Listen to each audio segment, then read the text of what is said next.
Bismillahirrahmanirrahim. Assalamualaikum warahmatullahi wabarakatuh. Waalaikumsalam warahmatullahi wabarakatuh. Selamat datang dan selamat bergabung di mata kuliah Manajemen Pemerintahan, Departemen Politik dan Pemerintahan Visipol Universitas Gadjah Mada. Saya Bambang Purwoko bersama Dr. Wawan Masudi sebagai pengampu mata kuliah ini akan mendampingi Anda para mahasiswa dan juga Bapak Ibu para pelaku pemerintahan untuk mengantarkan mata kuliah ini sekaligus mendiskusikan persoalan-persoalan penting terkait dengan manajemen pemerintahan.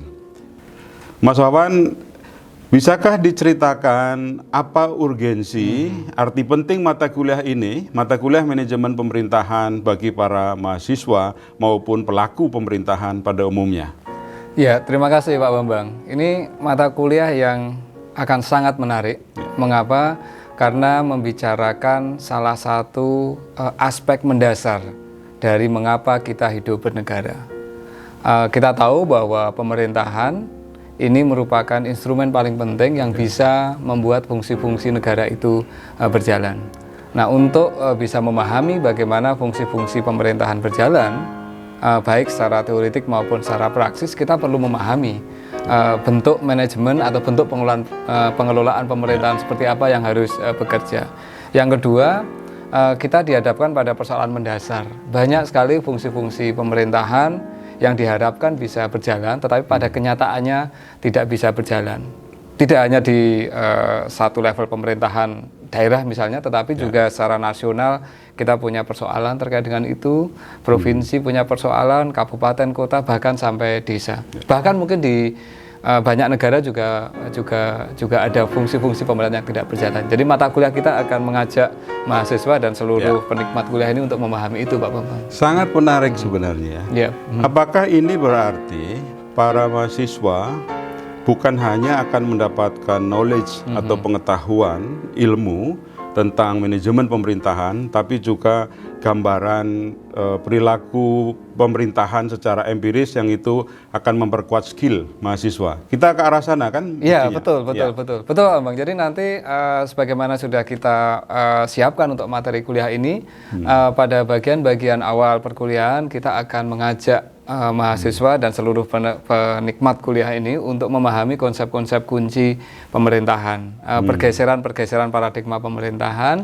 Setelah itu nanti kita akan mengajak mahasiswa untuk memahami secara lebih praktis bagaimana tantangan-tantangan dasar dari bekerjanya pemerintahan itu. Jadi ini akan ada di dua level sekaligus, secara teoretik dan secara praktis maupun empirik kita akan bawa ke sana, saya kira. Saya kira itu poin pentingnya. Ya.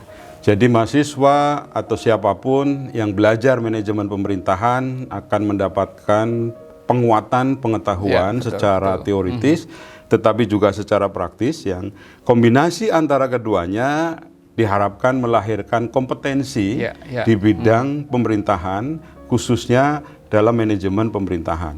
Terkait dengan kompetensi tadi, Pak Bambang, ini saya kira bukan hanya untuk mereka yang nantinya tertarik bekerja di pemerintahan sebagai birokrat, tetapi aktivis civil society organization sekalipun saya kira juga perlu memahami, bahkan jurnalis, bahkan bankers gitu mungkin ya, bahkan bankers untuk memahami sebenarnya bagaimana sih bekerjanya pemerintahan, karena dengan memahami lebih mudah untuk nanti ke depan ketika harus berinteraksi dengan mereka. Dan saya kira bahkan mata kuliah ini penting bagi para calon politisi atau yang bahkan yang sudah terjun menjadi politisi. Sangat penting juga bagi para calon kepala daerah. Ini kan problema kita. Tepat. Bagaimana mungkin seseorang bisa terpilih menjadi kepala daerah kalau tidak paham manajemen pemerintahan? Betul. Itu kan kira-kira gitu ya. Mengasumsikan semua politisi paham manajemen pemerintahan juga berbahaya. Karena kenyataannya kita melihat tidak seperti itu. Jadi ini memang sangat menarik. Nah, dengan desain yang seperti itu, maka metode perkuliahan kira-kira akan dirancang seperti apa yang mungkin nanti kita bisa siapkan dengan sebaik-baiknya, dan ini menjadi bagian penting bagi para mahasiswa di bagian awal ini untuk memahami metode perkuliahan supaya bisa terlibat secara aktif dan interaktif dengan kami. Ya kata kunci mahasiswa sebagai pusat dari perkuliahan ini saya kira menjadi penting Pak Bambang. Student Centered Yes, Learning. exactly, Student Centered Learning. Jadi kita akan mengembangkan metode perkuliahan yang berbasis keaktifan mahasiswa, menjadikan mahasiswa sebagai bukan hanya objek dari perkuliahan, tetapi mereka menjadi peserta aktif. Mengapa ini saya kira kita dihadapkan pada generasi baru mahasiswa juga yang sudah memiliki banyak pengetahuan. Jadi fungsi kita sebenarnya agak ringan Pak Bambang, memfasilitasi. Meskipun untuk bisa secara baik kita harus punya guidance yang juga kuat juga. Dan itu bagian dari Merdeka Belajar. Oh ya, tepat ini. Belajar secara merdeka. Nah, tapi dalam konteks situasi saat ini, mata kuliah ini akan di-deliver secara full daring, secara full online. Tapi nggak usah khawatir para mahasiswa dan siapa saja pembelajar manajemen pemerintahan, karena kita akan menyiapkan metode sebaik-baiknya. Kita akan mengkombinasikan dua metode sekaligus, yang asinkronous dan sinkronous. Yang asinkronous saya kira bentuk digital content yang sedang kita lakukan ini, artinya teman-teman mahasiswa dan seluruh peserta kuliah bisa menikmati kapanpun, ya karena akan dan kita bisa diulang-ulang lagi. Dan bisa diulang-ulang lagi, sehingga kalau sekali tidak paham bisa dua kali belum paham, tiga kali belum paham ya mundur sajalah, masa 3 kali belum paham. Tidak lah, harus ya dipelajari dengan teman-teman, dengan keluarga gitu. Ya itu yang asinkronous. Yang sinkronous nanti kita akan punya beberapa forum online, diskusi online langsung dengan menggunakan berbagai macam platform yang kita sepakati, bisa Zoom, bisa Google Meet dan yang lain-lain, sehingga kemudian kita bisa berinteraksi langsung. Kembali ke tadi tentang metode juga, berarti kita perlu mungkin sekali dua kali menghadirkan praktisi pemerintahan supaya bisa sharing dengan para mahasiswa, sekaligus juga sharing dengan para pembelajar lain, para pemeriksa semua tentang manajemen pemerintahan, karena ini juga bagian dari horizontal learning. Kita belajar bagaimana tata kelola pemerintahan, misalnya di Sumatera Utara, di Samosir dan sebagainya. Dan ini memperkaya konteks manajemen pemerintahan secara nasional juga, bahwa Indonesia itu tidak tunggal, bahkan di daerah pun ada variasi yang berbeda. Tapi penting juga bagi para mahasiswa bahwa nanti akan ada tugas-tugas kuliah, riset kecil yang kami berikan, analisis kasus. Dengan demikian, maka tetap bisa mendapatkan gambaran empiris persoalan yang dihadapi pemerintahan, khususnya di Indonesia, baik di pusat, di tingkat provinsi, kabupaten, kota. Nah, terkait dengan materi tadi Pak Bambang, kalau saya boleh mulai sedikit masuk. Ya, tapi minum kopi. Oh iya, ini kita bisa menikmati kopi dulu ya, teman-teman. Jangan lupa, karena ini menyegarkan pikiran. Ini kopinya kelihatannya dari Papua ini ya? Ya, ini. Kita ambil dari seluruh Indonesia sebenarnya, diramu dengan penuh kebinakaan. Silakan Mas Wawan. Sebelum kita secara spesifik nanti masuk memahami problema pemerintahan di Indonesia, saya kira penting kita mengajak rekan-rekan mahasiswa ada satu materi khusus untuk menjelaskan di berbagai negara sungguhnya pemerintahan itu dikelola dengan cara seperti apa. Nah, secara garis besar kita nanti akan bagi beberapa aspek Pak Bambang. Yang pertama, kita akan memahami bagaimana bentuk manajemen pemerintahan di negara-negara yang memang menempatkan negara sebagai pemegang seluruh peran bagi pelayanan-pelayanan publik. Negara-negara yang berbasis welfare itu saya kira nanti akan menjadi satu bagian yang nanti kita jelaskan, karena fungsi pemerintahnya akan berbeda. Dan pengalaman Mas Wawan di Norwegia jadi sangat penting. Kebetulan kita akan sharing lah itu. Kebetulan punya pengalaman di sana juga. Yang kedua, secara kategori kita akan mencoba memahami bagaimana manajemen pemerintahan di negara-negara yang sistem pasarnya itu cenderung kuat. Karena di situ fungsi pemerintahan sedikit berbeda. Karena fungsi pemerintahan tidak sepenuhnya menjadi provider bagi pelayanan publik, bagi bekerjanya fungsi pemerintahan, tetapi beberapa melakukan fungsi yang kita sebut sebagai regulatory state, fungsi-fungsi regulatory dan oversight. Nanti kita lihat seperti apa. Kita akan jelaskan itu juga. Yang ketiga, peran pemerintahan atau peran institusi pemerintahan di negara-negara yang lebih berbasis atau kekuatan sosialnya sangat kuat. Kita tahu bahwa fungsi pemerintah itu yang utama adalah agar kepentingan-kepentingan publik bisa dikelola dengan baik, dan seringkali kepentingan publik itu juga bisa dikelola oleh institusi-institusi masyarakat. Kalau di sini kita punya Muhammadiyah mungkin yang menjalankan beberapa fungsi itu. Kalau kita di Indonesia termasuk kategori yang mana itu? Wah, ini saya kira kita serba kombinasi. Jangan-jangan nanti. Tapi dengan itu kita melihat perspektif komparatif, kita ingin menunjukkan bahwa tidak hanya ada satu model manajemen pemerintahan, tetapi ada banyak model dan bisa memberikan optimisme sehingga teman-teman di Papua misalnya, di mana komunitas adat punya peran kuat, itu bisa menjadi bagian. Di wilayah lain yang civil society-nya kuat juga bisa menjadi bagian. Tapi sebaliknya yang mungkin sistem ekonominya memang harus dikembangkan berbasis pasar, tetap juga ada pilihan. Jadi kita membuka perspektif lah intinya Pak Bambang nanti. Ya, karena bahkan di Indonesia sendiri, meskipun kita secara regulatory dan berdasarkan sistemnya itu seolah-olah sama, dalam prakteknya juga berbeda antar daerah. Nah, inilah keunikan kita yang saya kira harus pelajari, dan pemahaman tentang konsep dasar pemerintahan. Lalu problematika di dalam manajemen pemerintahan itu apa saja. Ya, inilah yang nanti akan kita menjadi bagian dari materi kita, ya. Juga pemahaman regulasi sesuai dengan konteks perubahan, pembagian urusan misalnya antara pusat dengan daerah. Nah, secara vertikal, lalu secara horizontal seperti apa? Nah, ini contoh-contoh konkretnya seperti itu, yang akan kita pelajari, Mas Maulana. Betul, itu saya kira menarik sekali Pak Bambang. Misalkan kita masuk ke konteks Indonesia tadi, ini kan aturannya kan sebenarnya kan sama. Dari Sabang sampai Merauke, dari Miangas sampai Pulau Rote, itu kan mulai dari undang-undang dasarnya sama, undang-undang pemerintahnya sama. Surat-surat edaran kementeriannya kan juga sama. Tetapi mengapa kemudian menghasilkan bekerjanya fungsi-fungsi pemerintahan yang berbeda-beda. Nah, ini saya kira satu kata kunci yang menarik yang mungkin nanti bisa kita angkat juga Pak Bambang. Itu terkait dengan apa yang kita sebut sebagai tradisi berpemerintahan. Sesuatu yang sudah sering kita diskusikan juga di jurusan. Karena saya kira daerah-daerah yang tidak memiliki tradisi berpemerintahan, sehingga gagap ketika harus menjalankan pemerintahan. Baik, Mas Wawan, berarti kita sekarang kan masuk di era digital. Tentu saja harus ada perubahan model manajemen pemerintahan menyambut era digital ini. Ketika semuanya serba berubah. Nah, bagaimana kira-kira respon pemerintah di era digitalisasi ini?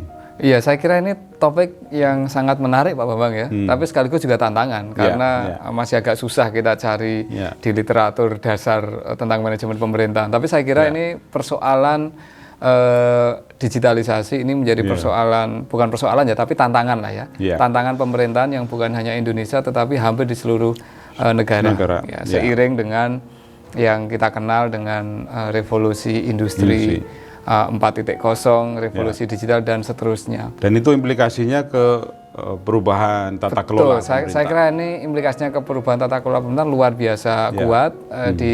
Secara konseptual kita kenal istilah e-governance, e-government dan seterusnya. Secara teknis kelihatannya sudah mulai diadopsi. Nah, aspek-aspek ini yang saya kira nanti mungkin ketika kita masuk ke topik tentang penggunaan IT di dalam pemerintahan sangat perlu. Itu yang akan kita bahas ya. Akan kita bahas ya. Karena itu sistem menjadi penting, tetapi juga perilaku aparatur pemerintah menggunakan sistem itu juga penting. Inilah juga tantangan di era digital sebenarnya. Iya, betul Pak Bambang. Saya kira ini tantangan mendasar kita ketika bicara pemerintahan ini kan. Kecenderungan institusi pemerintahan, kecenderungan birokrasi, lambat, tidak cepat berubah. Sementara tantangan di luar ini kan luar biasa cepat. Sangat cepat. Kita bicara tentang yang disebut sebagai derajat agility of government lah ya. Jadi seberapa agile, seberapa lincah sesungguhnya. Nah, ini saya kira termasuk fleksibilitas. Artinya ketika kita membicarakan tentang manajemen pemerintahan, bagaimana kita bisa menggunakan cara-cara berpikir tentang agile government, adaptive government, inovative government. Karena otherwise institusi pemerintahan akan selalu ketinggalan dibanding dengan institusi private ya. Dibanding dengan perkembangan bahkan yang terjadi di masyarakat. Iya, betul. Ketika kita sudah punya angkutan online misalnya, regulasinya belum ada, gagap. Ya. Kita melihat dulu Kementerian Perhubungan tergagap-gagap. Betul, saya kira itu bisa menjadi bahan diskusi yang sangat menarik ya, bagaimana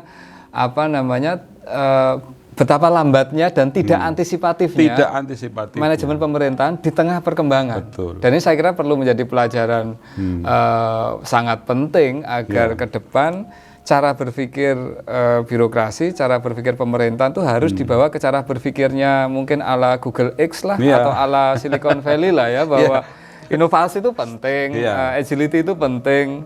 Jangan hanya fokus pada SOP saja. Dan ini sangat penting untuk meningkatkan pelayanan publik. Karena kalau di lembaga bisnis ya, lembaga swasta, efisiensi dimaksudkan untuk meningkatkan keuntungan. Di lembaga pemerintahan, efisiensi termasuk penggunaan teknologi, targetnya adalah memperluas jangkauan. Sehingga masyarakat yang dilayani menjadi lebih banyak.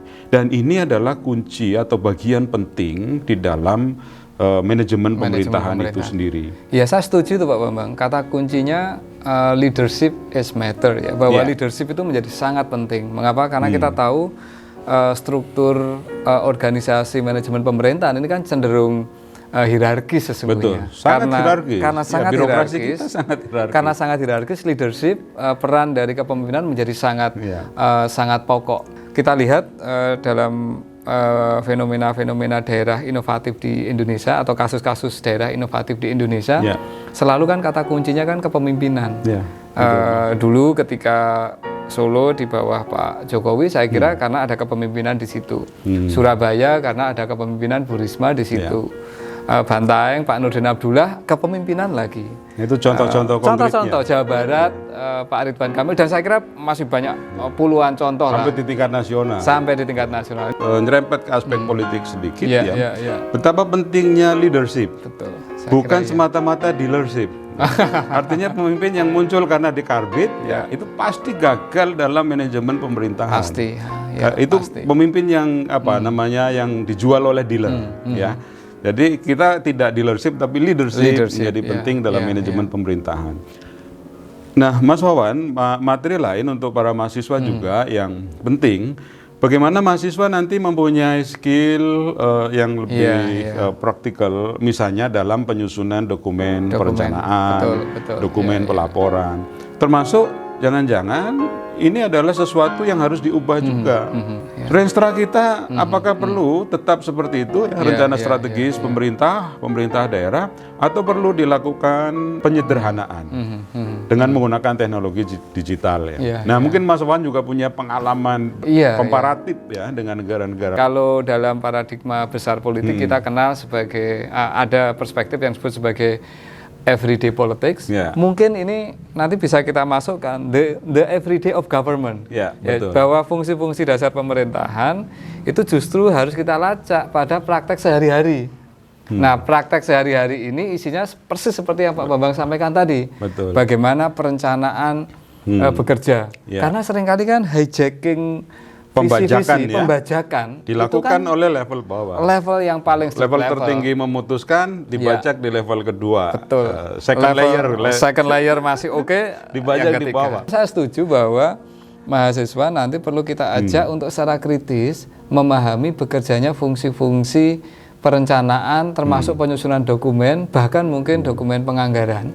Sebuah daerah ini atau hampir semua daerah di Indonesia, visi misi pemerintahan ini kan baik. Tetapi kemudian mengapa output akhirnya ada yang baik, ada yang jelek? Nah, ini kan berarti kan ada urut-urutan nih Pak Bambang. Dari visi, misi, menjadi renstra, program dan seterusnya. Nanti kita akan mengajak semua peserta kuliah, rekan-rekan mahasiswa untuk bisa memahami urut-urutan cara bekerja ini dan kemudian melihat pada titik mana sih sesungguhnya ada penyimpangan. Nah, dan mengapa penyimpangan itu terjadi? Tentu ini melibatkan analisis yang bukan hanya analisis teknis, tetapi analisis mungkin relasi kuasa, faktor budaya, faktor lingkungan, ekonomi, dan lain sebagainya. Ini saya kira poin lain yang nanti kita sepanjang perkuliahan kita akan mengajak mahasiswa untuk tetap memahami itu dalam kerangka yang lebih relasi kuasa dan relasi ekonomi. Betul.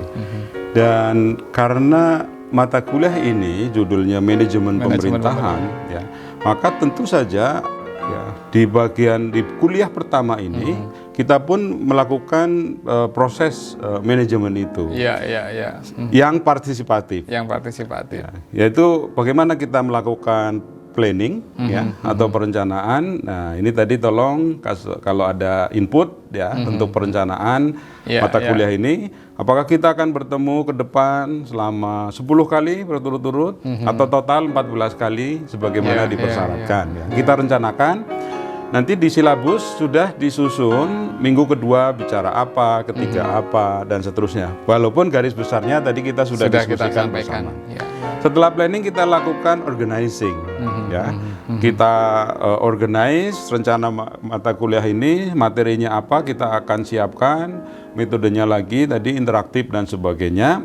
Dan setelah itu acting, mendeliver kuliah dan pastikan para mahasiswa juga aktif. Ya, siapa saja aktif, acting itu. Dan tentu saja kita akan lakukan controlling. Jadi planning, organizing, acting, controlling akan menjadi bagian dari kuliah kita. Nah ini Mas Wawan, supaya para mahasiswa bisa membaca lebih dini buku-buku referensi yang kita gunakan, nanti bagaimana ini? Oh iya, untuk referensi Pak Bambang kita sudah akan sisipkan di dalam silabus kita. Di bagian akhir silabus, di bagian akhir silabus ada referensi, tetapi yang paling pokok referensinya terkait dengan satu aspek-aspek yang terkait dengan fungsi-fungsi pemerintahan yang membandingkan di banyak negara. Itu satu. Yang kedua, referensi terkait dengan inovatif government, saya kira penting. Dan governability. Kemudian yang ketiga, referensi yang nanti banyak kita ambil dari jurnal Government Studies. Nah, saya kira itu yang materi, konsep ya? Ya, itu yang konsep. Nanti untuk yang referensi yang praktikal, saya kira buku tentang bagaimana penyelenggaraan pemerintahan di berbagai daerah di Indonesia. Betul. Saya kira nanti bisa kita sampaikan juga ya bagaimana pemerintahan di Papua, di tempat lain, kemudian ide-ide inovasi pemerintahan nanti kita sampaikan. Ya akan sangat banyak sebenarnya, tetapi kita hanya akan memilih beberapa yang pokok. Toh kita tahu rekan-rekan mahasiswa ini kan sekarang canggih-canggih ya. Dikasih satu bacaan saja mereka udah langsung nyari 10 yang lain. Jadi kita akan siapkan yang pokok-pokok Pak Bambang. Dan termasuk juga di dalam referensi itu para mahasiswa sangat penting membaca undang-undang. Khususnya undang-undang pemerintahan. Undang-undang pemerintahan daerah mulai dari tahun 50-an, lalu Undang-Undang 574, Undang-Undang 579, lalu Undang-Undang 2299, Undang-Undang 32 2004 sampai Undang-Undang 23 2014. Pelajari dan hafalkan ya, karena ini penting. Nah, karena ini nanti terkait juga dengan struktur pemerintahan. Bagaimana membedakan antara urusan desentralisasi dan dekonsentrasi. Ini yang sangat penting. Jangan sampai mahasiswa misalnya tidak paham bedanya desentralisasi dan dekonsentrasi. Bahkan sering kita melihat mahasiswa ya universitas tertentu ya yang tidak bisa membedakan antara apa sih bedanya dinas dengan badan dengan kantor. Apa bedanya instansi vertikal dengan dinas otonom. Nah, ini referensi dari undang-undang, peraturan pemerintah, permen atau peraturan menteri menjadi sangat penting. Nanti semua itu kita cantumkan di dalam silabus. Dari mata kuliah ini yang nanti bisa diakses juga di Elisa. Di Elisa atau pakai Elok nanti kita. Oh, kita pakai Elok ya. Jadi Mbak Elisa sudah diganti Mbak Elok. Dengan Mbak Elok. Nanti para mahasiswa pasti sangat familiar dengan Elok gitu. Kita silabusnya sampaikan di sana, kita titipkan di Elok gitu. Nah, kemudian substansi lain apa yang Mas Wawan yang saya kira menjadi bagian penting untuk mahasiswa untuk menyiapkannya gitu. Sesi pengantar ini silakan dicermati dan kemudian memberikan input kepada kita untuk pengembangan dari rencana perkuliahan ini. Nah, bentuk inputnya silakan nanti bisa lewat WA group yang sudah kita siapkan maupun lewat email, whatever lah ya. Itu atau bisa. komen bahkan di Atau komen di ya. Kita ada kolom komen di kita ada bagian kolom bawah. komen di bawah ya. Tayangan ini gitu kan terbuka. Betul. Dan itu akan menjadi masukan penting bagi kami untuk mendesain perkuliahan yang memang sesuai dengan harapan dari para mahasiswa dan bagi siapa saja yang belajar manajemen pemerintahan. Ya, artinya student center learning-nya tidak menunggu nanti pertemuan kedua atau ketiga, tetapi sejak menyusun silabus atau rencana kuliah ini kita masih membuka ruang dan silakan misalkan ada aspek khusus yang belum tercover nanti untuk disampaikan. Termasuk berapa jumlah mahasiswa yang mengambil mata kuliah ini, mengapa mahasiswa mengambil mata kuliah ini dan harapannya apa? Itu setelah lulus ya.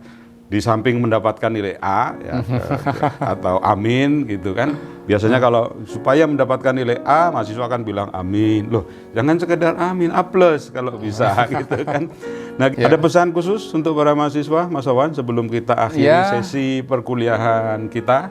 Untuk perkembangan kuliah ini, rencana-rencana ke depan, tetap ikuti channel ini. Jangan lupa subscribe dan seluruh informasi terbaru akan kita update lewat channel ini. Saya kira demikian Pak Bambang. Yang belum subscribe segera ya dan bunyikan loncengnya. Gitu. Oke, terima kasih. Billahi taufiq wal hidayah. Wassalamualaikum warahmatullahi wabarakatuh. Waalaikumsalam warahmatullahi wabarakatuh.